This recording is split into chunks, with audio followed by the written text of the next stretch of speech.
welcome back, everybody, to Flatirons Tuning, the Flatirons Tuning podcast.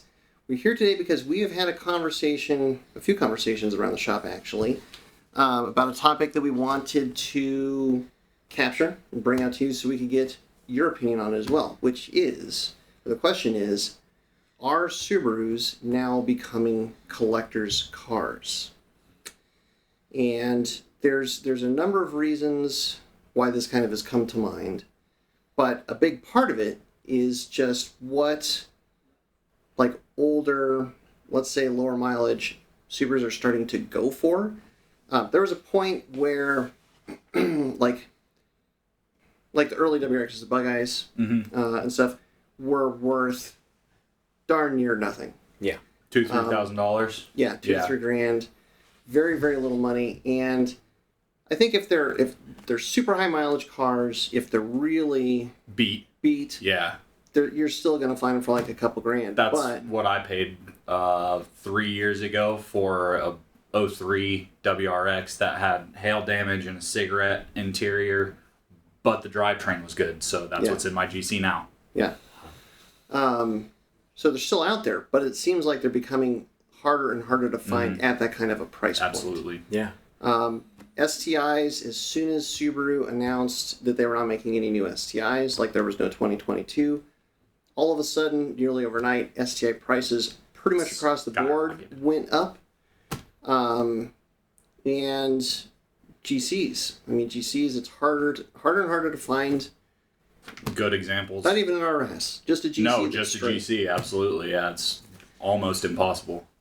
So it's begged the question, like, what is driving this increase in cost? Are they becoming collector's cars? Are they just becoming more sought after? What is going on? So, in my opinion, we've got the why of Subarus, where you've got the really nice cars, and then you've got the cars that get beat on. And the cars that get beat on, those older cars, are starting to end up in the junkyard as opposed to circulating and buying and selling as swap cars. So I think a lot of them are ending up in junkyards. That's where the cheap ones go. And then the nice examples bring more money because turbo, stick shift, 4 doors, all-wheel drive. There's a really, really short list of cars to this day that fill that hole. So we're here in Colorado. It's 2023. It's March 2023 as we're recording this. Basically in Colorado, generally, if you took a stone and you threw it down the street, you would probably hit off of 3 Subarus before it touched the ground. Mm-hmm. There are Subarus everywhere. But think about this. How many, let's talk GD chassis, STIs or WRXs, are you guys seeing on the roads these days? Not as many, realistically. I mean, it's more, the GR chassis and things, more current recent models. If I see a STI, then it's either a GR, and I see quite a few of the VA chassis, but GD is very few and far between, especially in the last 5 years. And we used to, we're literally a block away from a Subaru dealer. We see Subarus like all the time, but it really seems like the GD chassis, the number of them that are out there being driven, it is starting to get less, which it's probably, like you said, some of them are in yards somewhere. A lot of them, like mine, sits in my garage most of the time. Mm-hmm. So it's. I think there's like this separation now. Like some of the cars are getting retired. They're going off the streets because they're not mechanically sound anymore. And then the nice ones, they're just not on the road. The people that want them have them at this point because they capitalized on when they were low and are keeping them. They're their forever car. Yeah. Like, I'm sure your WRX is one of your forever cars that you would have to pry it out of your cold dead hands, I'm sure. I'm told that I'll be buried in it. Okay, it's your casket? That's my DC too. So the question I have whenever my wife tells me that is, well, when? Like, is this next week? Right. Or is this just in general down the road? Sometimes I'm not sure. Yeah. She'll put you there. Yeah. But I cannot foresee getting rid of that car at any point at this time because, like, if I ever change my mind, if I would sell my WRX and decide, you know what, that was a mistake, I want to buy another one. Yeah. I mean, no matter what I would get for that car, if I would sell it, I could not touch another. And it's also not yours. Yeah. Like you grow an attachment to a chassis, absolutely. Sure. I've felt that intensely. Yeah. But it's like there's no going back. No. You know? Seller's remorse is a real thing. When my car got wrecked and I had to do the whole swap. It was do I switch chassis or do I switch platforms entirely? Yeah. And I thought back to it, and the GC that I had built put a smile on my face every single time I drove it. It gets decent MPG. It's dead nuts reliable. It's cheap parts. Like there's not much that is wrong with old turbo Subarus. Yeah. True. Now, DP, you've been through this already with another platform, which is the Typhoon. Yeah. So you had the Typhoon. You were kind of like, you had that truck when it was. I mean, what years did you have that? Like first, just for context. 2002 to 2004, 2005. Okay. But 2005. So like that was the point where there were some of them out there. Yeah. They weren't crazy money. Not terrible money, no. Yeah. I mean, I paid, this one was somewhat clapped out, and I paid $8,500 for it. Yeah.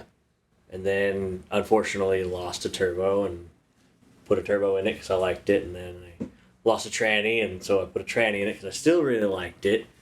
And then the straw that broke the camel's back was my fault at 28 pounds of boost and pump gas, and I blew up the engine because that's what you do. Right. And then I was mad at it, even though I was really mad at myself, and sold it. Still got $8,500 for the truck. Right. But, I mean, I still had thousands of dollars of go-fast parts I had to get rid of, and now those trucks are just going for preposterous silly money. That's exactly what I was about to say is, even in that time span, buying a running driving truck for $8,500 and then selling a blown-up truck for $8,500, instant collector's item, in my opinion. Yeah, I mean, that's almost like the writing on the wall that, like, okay, the market for that vehicle, that is shifting. Yep. Yeah, absolutely.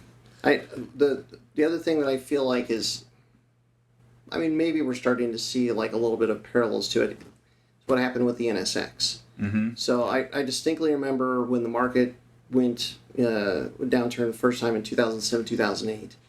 In that window of time, probably up to like 2012-ish, early NSXs, 91 and 95. 35 with like, or 40? No, they were like 20s. Wow. Like wow. I could have bought a 91 NSX in 2008 for about $25,000 that had 100,000 miles on it. It's adjacent. There was a car that was serviced at the dealership, like I think it was a 200 car, like all the service history, like all the knowledge of it. $25,000. I would have had to have lived in it is the problem, so I didn't. Right. And now that is probably, like, unless it had double the mileage on it, and maybe even if it had double the miles on it, like almost 200K, it's probably a $70,000, $80,000 car At or least. more. Yeah, at least. Those things have just gone to the moon. And do you think that's a result of a new NSX coming out, and so everybody's reignited on it, or the new NSX came out, nobody likes it, so the old ones... I think skyrocketed in value as well, or what, NSXs were always a low production car. Like total production from 91 to 2006. I want to say worldwide production of the first and second gen first generation NSX, both body styles, was something like 16,000 units worldwide. So very, very few cars, and it was just an exceptional driver's car. So many people, and we talked to Amir Benetu about this. Like so many people, you drive an NSX, especially in anger the first time, and it just gets under your skin because the driving experience is very unique of that car. And I think when the new NSX came out, it made people think about the old ones. At the time, they were a bit of a value, and people would get behind the wheel and like remember or realize how good that car was. And then at that point, it's like, well, yeah, it's 20 years old, but there's no other car that drives like this. And they know that it's like basically a rare car, a collector's car, and I think that just kind of pushed the market up. So all of this kind of begs the question, what constitutes a collector car in our opinion? Because we've got value, which Subarus, besides a 22B, never going to be a $100,000 car, shouldn't be a $50,000 car, but some of them are. Well, surprisingly, the S209 is already a $100,000 car. I was looking back at Bring a Trailer. Yeah. So, all right. So 22Bs, because now, there's now a small handful. I mean, they maybe only made 2,000 of them. No, I think 22Bs, I want to say I think they made 555. Okay. But there's now a small handful that have made it into the U.S. One of them sold on Bring a Trailer in April of 21 for $300K. $300,000. So, I remember which is when that happened. not they're probably $500,000 cars. I would expect that fully. But that's such a unique and rare car, and it was never available here. I mean, like, okay, I get why that would be. And that example was also completely immaculate. Sure. Like, it was beautiful. In my opinion, it was completely immaculate. Yeah. And that's hard to do. That's something. Yeah. It was and, a nice and a lot car. of those cars got put away. Mm-hmm. Yeah, so I mean, it's Still are put away. I think they exist. Yeah. They definitely exist out there in that like showroom condition. All right, so S209s. I was looking at this. The most recent one, I think that I saw him bring a trailer. It sold for $80,000 this past December, so 4 months ago. But that one had like 15,000 miles. Still. There was one that had, I want to say it was under 20 miles. So basically no miles on this dealership S209. car. Yeah. And that sold for $107,000 last August. What color was it? Wow. Do you remember? I think that one was white. Okay, I would imagine the white cars probably go for the most money. Because in all of the Subarus, like, I've hunted for quite a few white hatchback GRs. Yeah. Nigh on impossible to find. Yeah. Anywhere, yeah, like, including in the last 7 or 8 years when Probably because the people that through still high have school them, they're not want wanting them. to go. No, Yeah. and I wouldn't either. I completely understand why. So, and then there was another S209 that had, I think it was a couple, like 4,000 miles that sold for 91,000 in September. Wow. And there's other ones out there. There's a couple that have like not hit reserve at $80,000. Mm-hmm. But I mean, it's like that was, I think people were paying between 65 and 75 for that car when it came out, Yeah. which For sticker. I thought was kind of like, Whoa. whoa, Yeah. a little crazy at the time. That's but like, crazy right. for a if 20 you year old got that, you parked it. Yeah, you parked it in your garage, and you've got under 1,000 miles on it. That's potentially now a $100,000 car. So that's So- That's another crazy. $100,000 Subaru. So there we go, already a collector's item. So the S209, I think, is definitely a collector's item. Definitely. Yes. So I think the kind of answer to this question is yes, but, you Okay. know. So All right. S209's definitely a collector's item. White GR hatchbacks and an STI, definitely a collector's item. GC's, collector's item. You can find clapped out ones that aren't necessarily, this is yes, but. Yeah. Like Well, my GC, not a collector's item. It's clapped out. It has probably 200,000 miles on it, but it's still a GC, and you can't find one. And well, it's Blue already Book- swapped. well, yeah, it's So already that's- so swapped what's- too, as well. The other thing that's interesting that's happening is that modified cars, for the longest time, modified cars depreciated significantly. Absolutely, Like, yes. okay, hey, I have an STI. It's got a built engine, whatever. Mm-hmm. It's like there's no resale. Like if you put in a built engine, that was not something like you're going to really get a resale. Out Right, of. it's an $18,000 car instead of a $15,000 car for a stock one. Right. Something Right. like that. Yeah. But now, on Bring a Trailer, it seems like there's more. There's a growing market that is looking for a car that is done, right. and they're willing to pay more of a premium for it. Sure. And swap GCs are falling into that category. Yeah, they are. Interestingly. There's in fact, right now in Denver, there's a already swapped GC that due to hit something in the snow with, and the totaled shell with everything to do it. I think it's a WRX, not an STI swap. He's selling a hit shell for $8,000. Wow. That's crazy. Wow. That's nuts. Yeah, I mean- that's crazy. Wrecked STIs, people that wanted to do STI swaps into WRXs, I think, unless you're buying like a pallet with just like the drivetrain Right. and stuff, I mean it's about $8,000 to $10,000 is what wrecked STIs have been going for a long time. Still, yeah. So like if a wrecked GC that's swapped is potentially going for similar dollars, and especially if we're talking about a 5-speed car. It's going up, yeah. Now, I don't think that's a collector's market. I think that's just demand.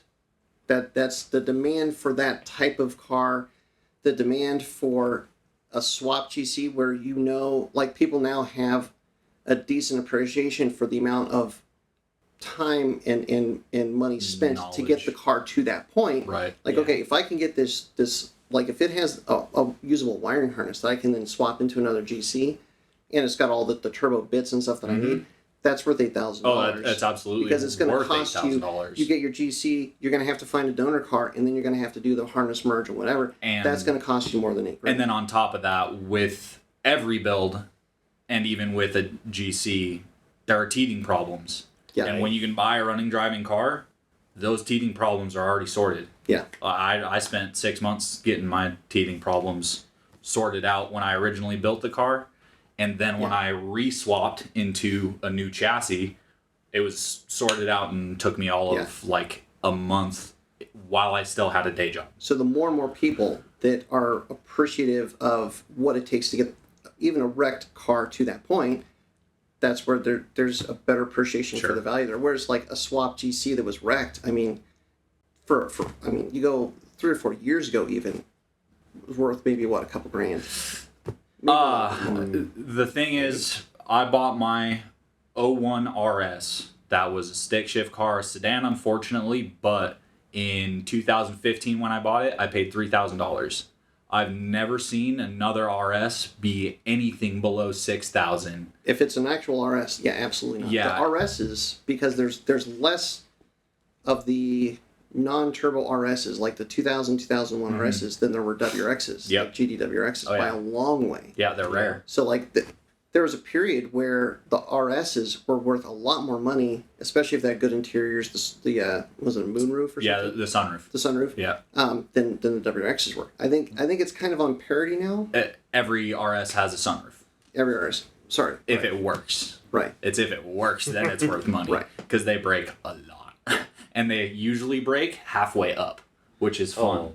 Yeah, Yeah. that's a lot of fun. Yeah. I thankfully didn't have to deal with that, and now my new car doesn't have a sunroof, which I Right. like. So, anyway, I think They definitely that was a valuable car, and it kind of still is. Still a is. valuable car. Yeah. You couldn't touch a clean RS for less than 6 right now. Oh yeah. Like for at least, and if it's a lower mile car, like a less than 150,000 mile car, I would expect it to bring 8 or 10 Yeah. Which is with good body. Which you think about it, it seems kind of nuts. That's insane. Feels crazy. That is insane. But I mean, it's nuts. But if you want that car, It's what it's worth. there are not many of them out there. No. And at this point, as old as they are, I mean, it's 2023, so you're talking about a 22-year-old car at best, or 22, 23 years old. Finding one in good shape, there's just not that many out there to pick and from. the So you gotta ones pay a that premium. there are either clapped out or super expensive collector's item. You know. So do you think it's collector or demand? I mean, I kind of almost feel like that would be demand, not collector necessarily. Yeah, I would go with enthusiast-driven market on that to a But point. But there are enthusiasts that also appreciate and want to keep that car as it were, like as swapped and clean. But then it's like it's mine now, and so then they'll take it in and just hold it as their own. Yeah. something to be said though for what constitutes a collector's car is like, yeah, obviously there's the market demand for it, but then there's uniqueness. How many GCs are there that you see driving around? Mine's just about the only one. I see one other GC on a regular They're not basis. common anymore. Yeah. Then we've got, like just special. There are not a lot of cars that can make you feel the way an old turbo Subaru does. Sure.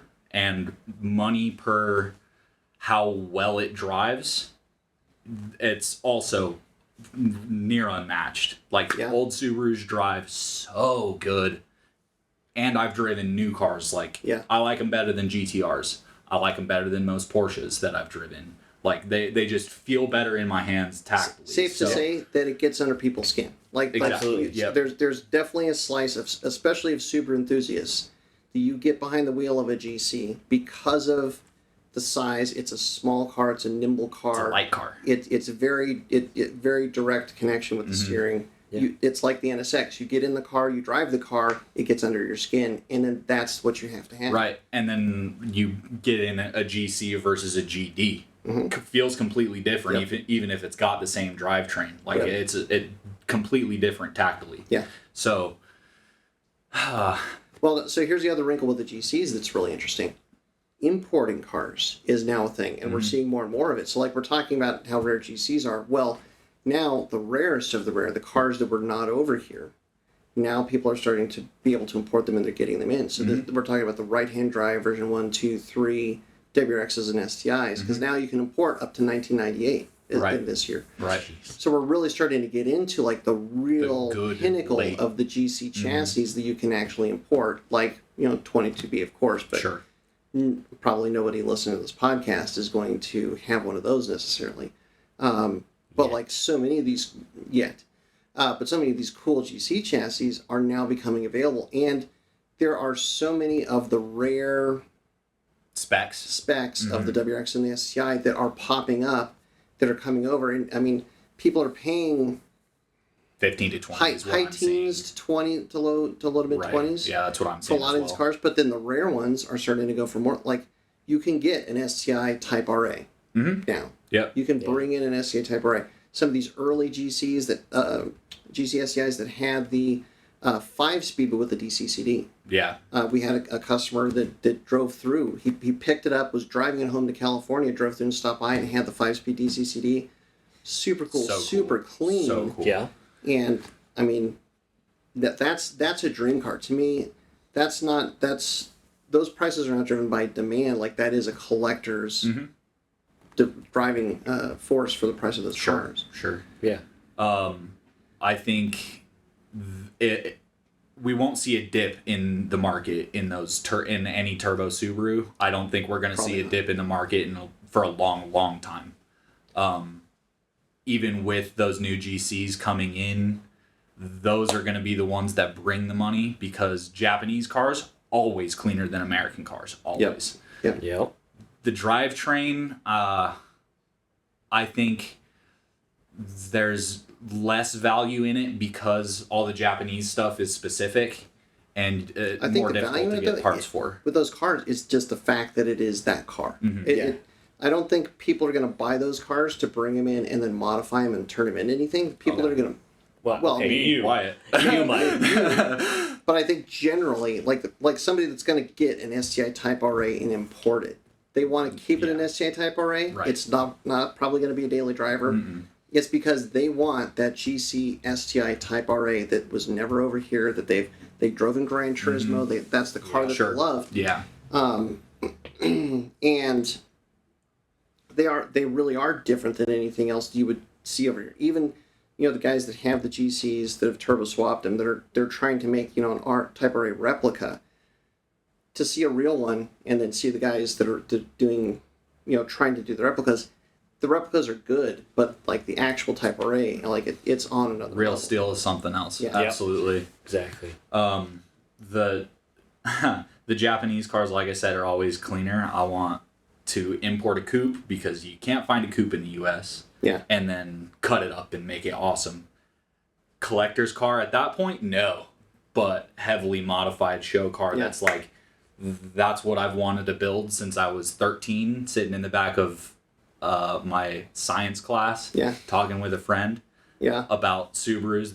That's when it started. I can trace it back to that, and I've wanted Yeah. to do it ever since. So. And it's possible now. Yeah. I mean, you could find, like, if you're gonna do that kind of work to it, a JDM car that is not a rare model, not like the pristine one, but you can import that one probably for like under 10K. I'll take a naturally aspirated coupe, Yeah. and I will probably firewall swap it anyway because I don't want to deal with any of the right-hand drive stuff. Right. So then at that point, I have the cleanest possible coupe you could possibly have, and It's it's the starting left-hand point, drive. Yeah, that's what I want.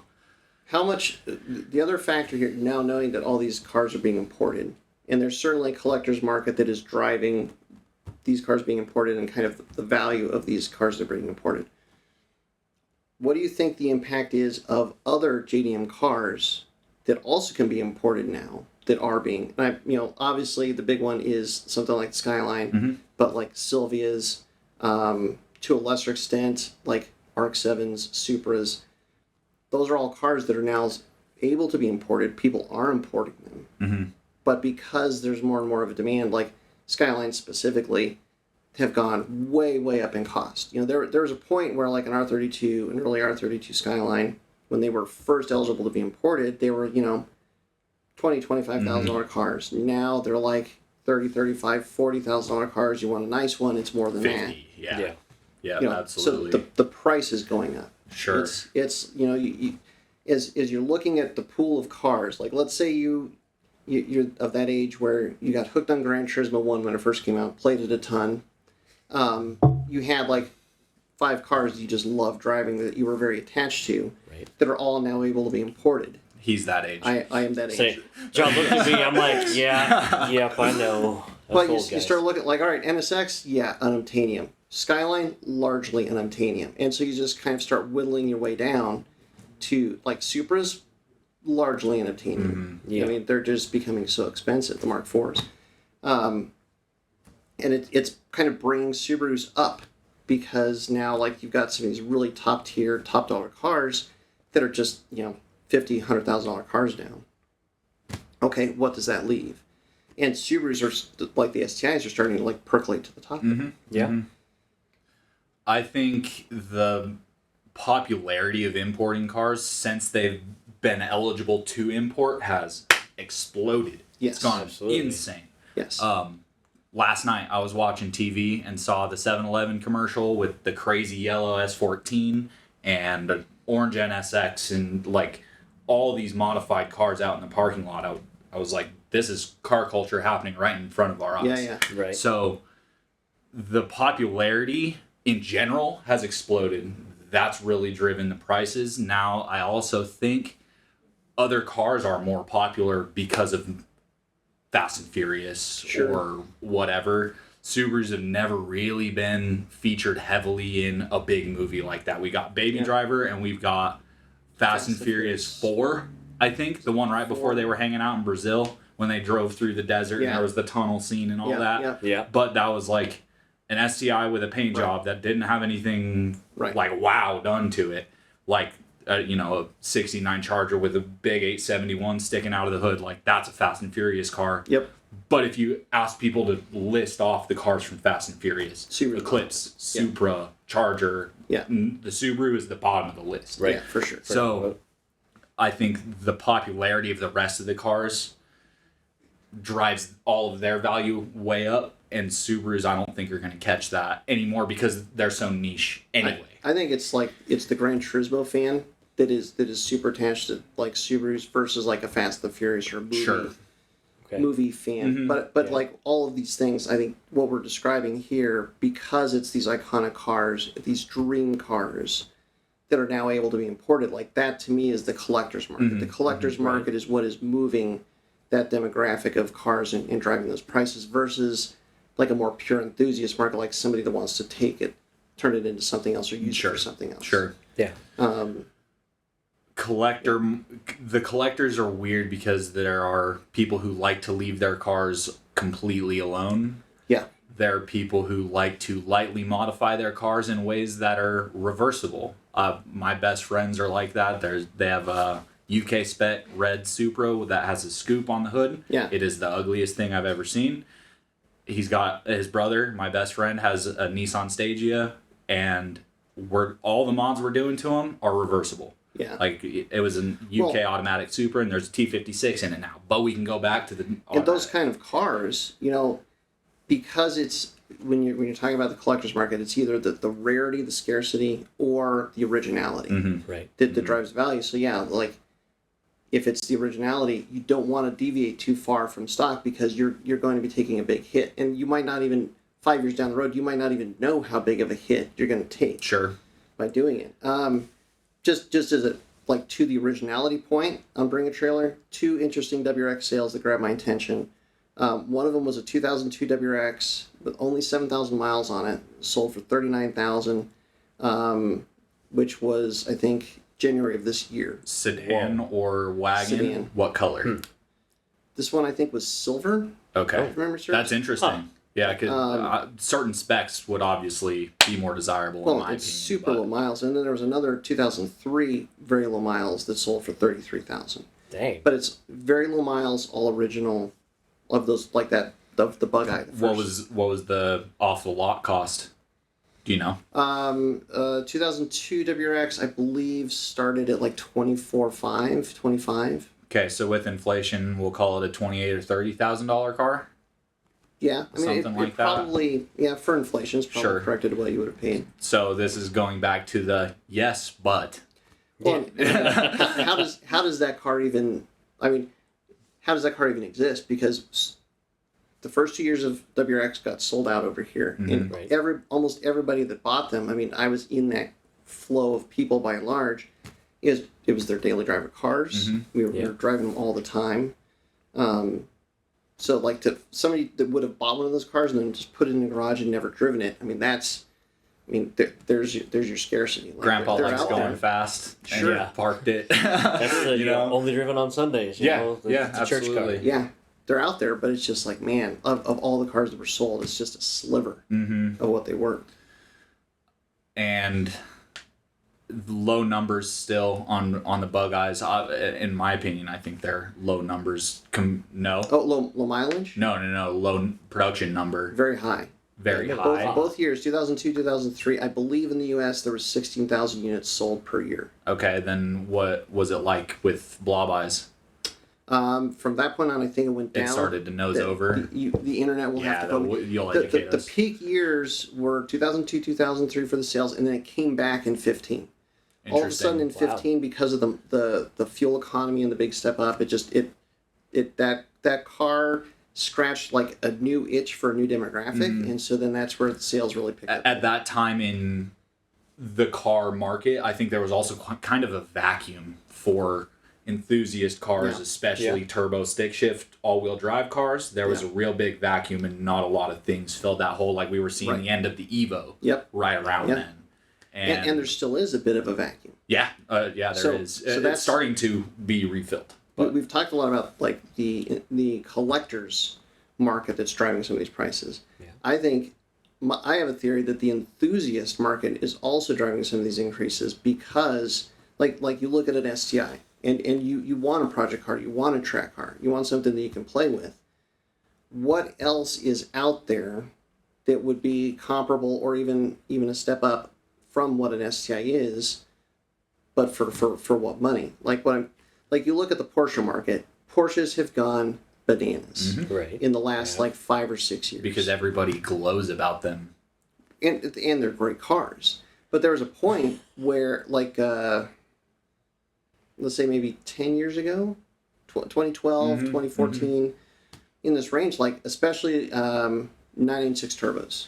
Oh, 996, 911 turbo. That was the unloved car. It was the first water-cooled turbo. People hated them. Really, really ugly headlights. Low mileage, good condition 911 turbos of that era were going for like low to mid 30s. Yeah.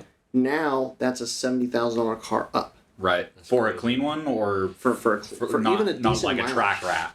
Not Like a probably track not rat would be 50 or 55. Yeah. But still, when It's you could 50 or buy a 55. clean example 10 Yeah. years ago for 30 or 35, Even Caymans. even a turbo, back then you could buy a turbo for 30 or 35. low to mid 30s. Yep. It was Wow. insanely cheap. That's crazy. Yeah. That 996. I remember.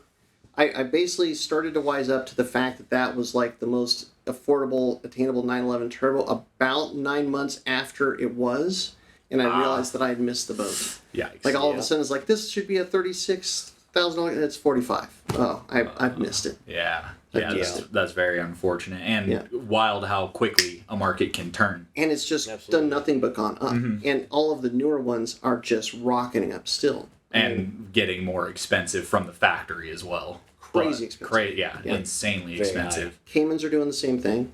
Like if you wanted a Cayman, unless you're looking at one of the very early years of production, you're still looking at a $35,000 to $40,000 car at this point. Where those were like in the teens, you know, For what years?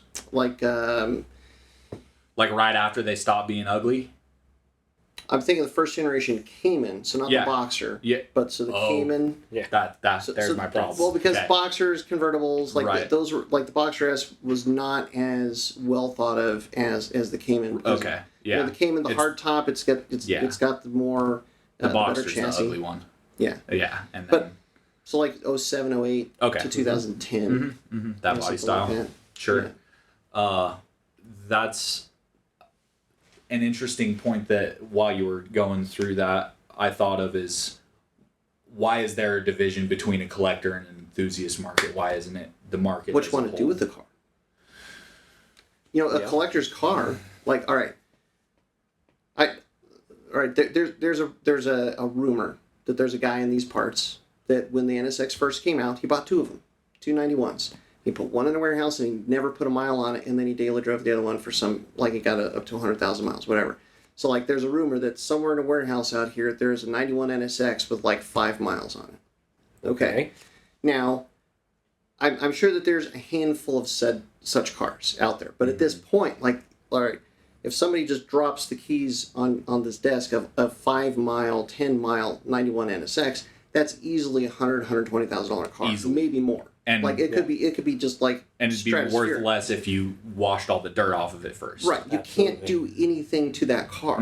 Like if you inherited that car and you wanted to build a track rat, you Wrong car. like you can't do that with that car. And that's the difference with the collector's market or a collector's car specifically, where if you're limited to what you can do with it because you might depreciate it. Yeah. Then Irreplaceability. It becomes more of a collector's car than an enthusiast car. Okay, Like so that's what we're calling an it. S209, say. All right, you have an S209 right now. Like, again, a 10-mile S209, $100,000 car. All right, I want to build a track car. Do you start with your 10-mile S209? You would be insane. No, you'd be Right. nuts. You take that Crazy. You take that S209 to the track a handful of times, and you probably just lost $30,000-$40,000 The rock value. chips. Yep. Yeah. Absolutely. If that becomes a collector's car because you're limited what you can do with it. Unless money has no object or is no object and, Sure. and you're willing to take a big depreciation hit. So that kind of makes me drawing the division between a collector's market and an enthusiast market, where those two blend, is the enthusiasts want to go drive their cars hard on the track, in the canyons, whatever. Then there's the enthusiast like me that likes pretty cars. Sure. Yeah. So I'm going to buy the nicest example I possibly can because it starts with a straight body. Yeah. And it starts with a nice interior and the engine bay plastics. I don't have to worry about replacing those or those types of things, but I'm buying that to then modify it because I want the nicest example I possibly can have. Very, very little section of the market. Sure. Whatever. But it But makes it's very out good there. sense. Yeah. So that's kind of why I think of the market as one thing. But I think when you look at Subarus, both sides of that market are driving costs up of a lot of the lower mileage cars, the rare colors, Specs collectors matter. are going up. Right. Collectors are driving those prices up. But like just a general STI, a properly modified STI, a well-documented, well-modified STI, to an enthusiast market that wants to use the car, that wants to turn it into a track car, that like, hey, they've spent $30,000 that I'm only paying an extra $10,000 over the normal valuation's car for, and it's all the stuff that I would do to the car anyway. I'm saving $20,000 by buying this. Okay, this is a good value for me, and that's driving the modified car prices up. Makes sense. Because there are people that, like with the Porsches again, the Porsche market has gone so stratospheric. Bananas. You want a track car. Subarus are fitting the budget for a lot more people. Right. Because some of these other track cars are just unobtainium. Yeah. Now, or like just would maximally stretch the budget. And I say even a capable track car, there are not very many out there to begin with. Like Subarus are there. Evos need modification. Corvettes, big money. Well, good- depends on the year. Yeah, I mean, Well, But C4, even then, C5. I mean, they're kind of C5 would be a sweet spot. yeah, I mean, but still a C5, you have to spend $10,000 after you buy the car to make it a actual capable track car, getting rid of the goofy springs, and you got to put a seat in it, and the steering wheel isn't centered, so you have to get a different steering wheel. Like, there's a list of things that need to be done to every car. But it can't be Yeah, done, but- and like there's definitely a big track market for Corvettes. Absolutely. Yeah, absolutely. So, but again, like the more people want those cars, the more that the price goes up. The more like, okay, well, like I have $15,000 all in to spend on a track car. Like all of a sudden, it's just like the number of cars that you can pick from is just Very, very dwindling in that small. range. Or the cars that you have in that are very old. Yeah. Like E36 M3 or E36 BMWs Right, or right. Actually, off the top of my head, I'm having a hard time thinking of other stuff that's that old that I would want to put on track. That's in part because the used car market has just gone bananas in general. In general, new cars are crazy. Mm-hmm. We were looking at this yesterday. The cheapest Honda you can buy right now.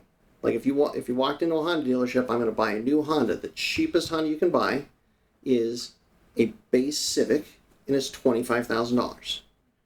Like, holy crap. Yeah.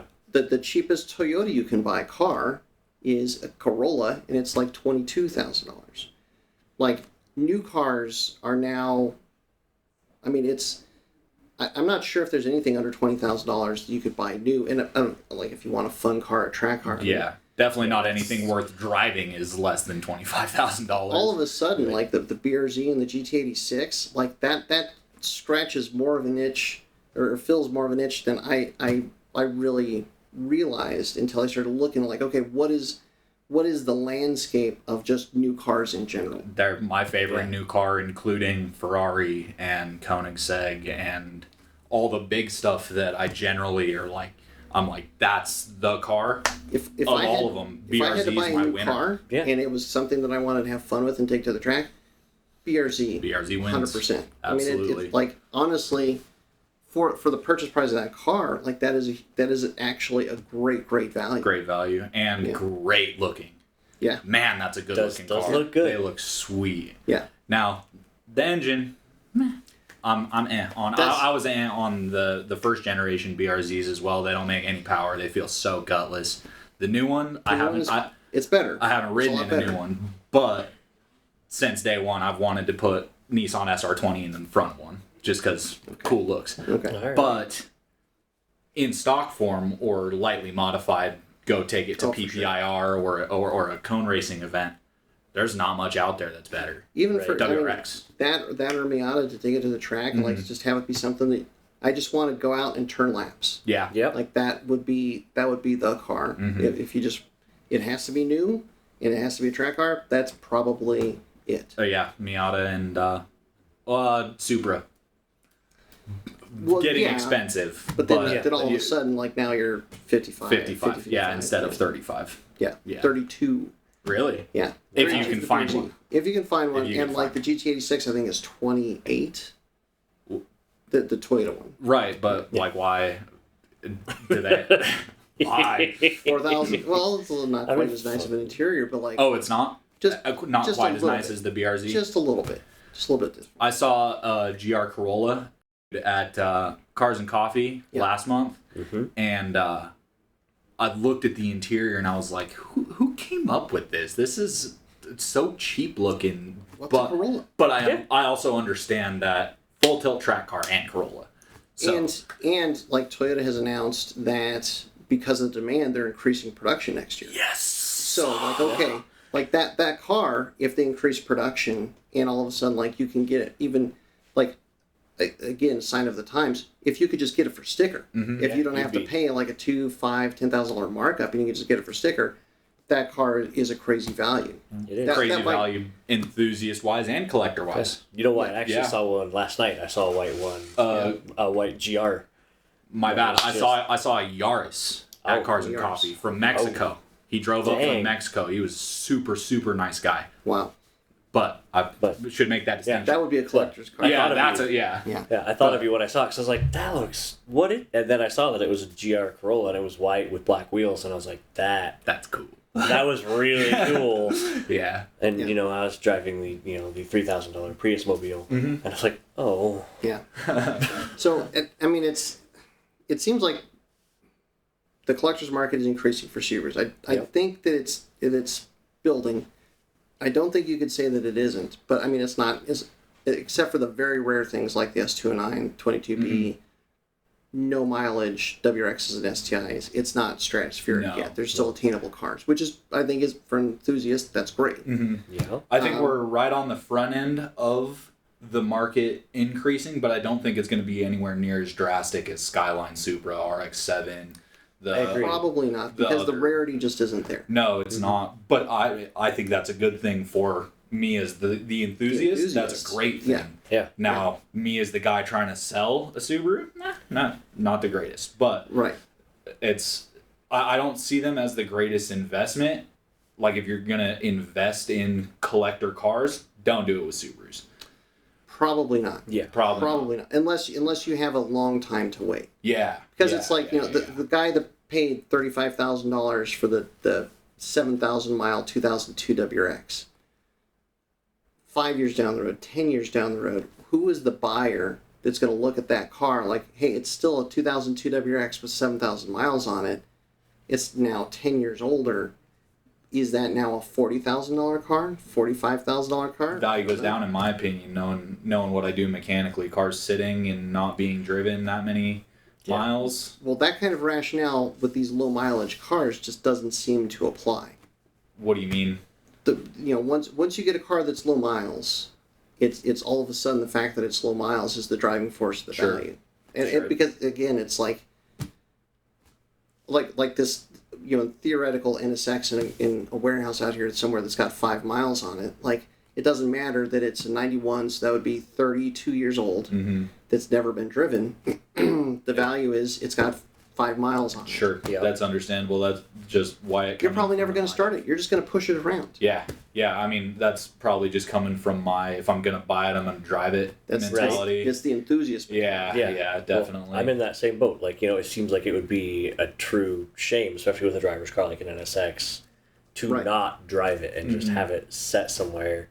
But that's because I would buy a car to enjoy the car, to drive it, Right. regardless if I bought an NSX, S209, or Yeah. my Forester, or even I enjoy driving the Prius. Like, I buy a car, I'm going to enjoy it. I'm not just going to let it sit on a pedestal somewhere But there is enjoyment in that. Yeah, like, for for sure. me, it's the buy of the car, that's an experience. The build of the car, that's an experience. And then once you've done the build, taking it to shows and doing that whole thing, just because I'm a show car kind of guy, Yeah. doing the shows, win what I can, and then after the first year of shows, let's go beat on this thing. Yeah. That's where I like as we're it. getting to the end and we're winding down, this is the question for you as you're watching this. All right, let's say somebody offers you an S209 at sticker. Mm-hmm. Like right now, knowing what their value is, it has no miles on it, and you can buy an S209 for sticker. And let's say you've got the money to do it. Mm-hmm. So you buy an S209 for sticker. Just like you would have 3 years ago when it came out. Mm-hmm. But now you know what they're you doing. could just turn around and then sell that car for. But it's an S209 and it's a driver's car and it's like the best STI that they've ever made. Do you drive it? Do you track it? Do you forget about what it might be worth if you never touched it?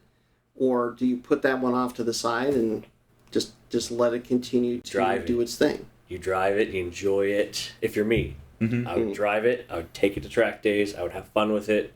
I wouldn't go as far as driving it to the nth degree of its performance, because I'm just a mere mortal and am not the extreme skilled person that could push that car to its limit.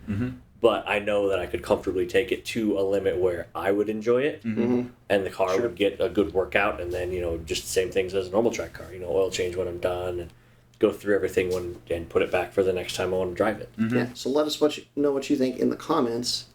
But you make a good point, and to a certain extent, it's like ripping off a Band-Aid, right? Yep. It's like you have an S209 that has no miles on it. You drive it the first time, depreciation. You drive it the third going in a time, warehouse. Yeah. and then once you've done that, it's like, well, now the Band-Aid's off. Yeah. So now if this car's awesome, okay, now I can actually use this car. Now I can actually drive the car and not be like, Yeah, I mean, the depreciation hit. I'd put it away because S209 isn't different enough from a regular old STI. So when the day comes that it's $100,000 car, offload that thing. It already is. Build a gnarly. Yeah, okay, you're right. But build a gnarly STI for $50,000 and then play with my other $50,000. Sure. Or invest. if you want to just play, just get a cheap WRX and tinker with it a little bit and just have that be the toy car. Yep, exactly. All right, so here's the other question for you guys that I will throw out to the viewers at the end to leave in the comments. What about a fully swapped WRX, a fully STI swapped WRX? Because there was a point where if you, especially the early ones, the 2-liter WRXs, if it was a fully STI swapped car, didn't really have much of a value. It did not bring a premium to it. there was a point where even fully swapped WRXs were well under $10,000 cars. But now it seems like they're going for like 15, 20. Roughly, yeah. Yeah, know? I'd say so. I mean, Is there a value? Is there a significant increase in value if you have a fully STI swapped WRX? Like meaning STI drivetrain, STI engine, transmission, and Yeah. interior too. Yeah, that guy. See, so Yeah. Yeah. lots of questions to answer. Thank you I guys. like it. Yeah. Thanks for watching. Let us know what you think in the comments. Thanks for watching as always. Thanks for your support.